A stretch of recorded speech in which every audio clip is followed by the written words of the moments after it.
In our first reading today from the Acts of the Apostles, we hear and we read the great care, the practical care that God has in providing for his people, in seeking an actual, a literal replacement for Judas. The apostles, Peter, they bring forward two possible candidates, two men who had been with Jesus throughout his entire ministry, Joseph, Barsabbas, and Matthias.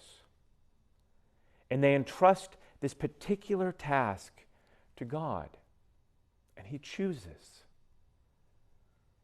And it's remarkable and consoling because he is so particularly involved that God is not a bystander. He's not a fan on the sidelines just watching and cheering on. But in his providence, in his love and mercy, and his action in the world, he guides and leads his people to choose Matthias. And I wonder if we can think to ourselves, I read this and I hear this, could it be true? Could it be possible that God, and I wish it were true, is as involved personally and particularly in my life? And our gospel reminds us and consoles us that that's not just a wish or a desire, but it's true.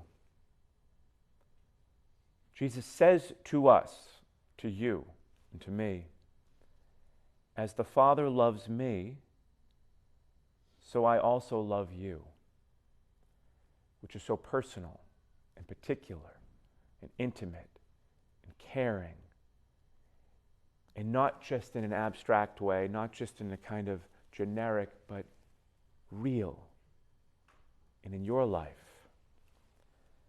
And so how can we know this besides hearing it from me or from others? There are a lot of ways for us each day to recognize God's providence and his presence in your life and in mine. And foremost among that, or among those ways, is gratitude, of fostering in our mind and our heart a deep spirit, a deep pattern, a deep habit, a deep virtue of gratitude.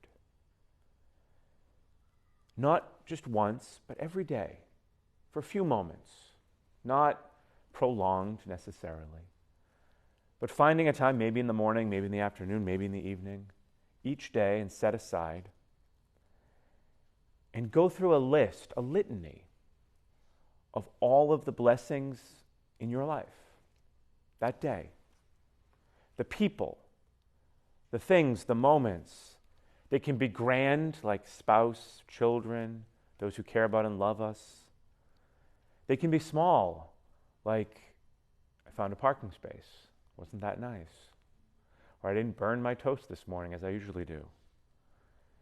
And as we foster that simple litany, a deep spirit of gratitude forms that's so particular and personal to you, of how present and loving God is in your life and in mine. And we realize that he is real, and he's with me, and he's with you, and he loves you.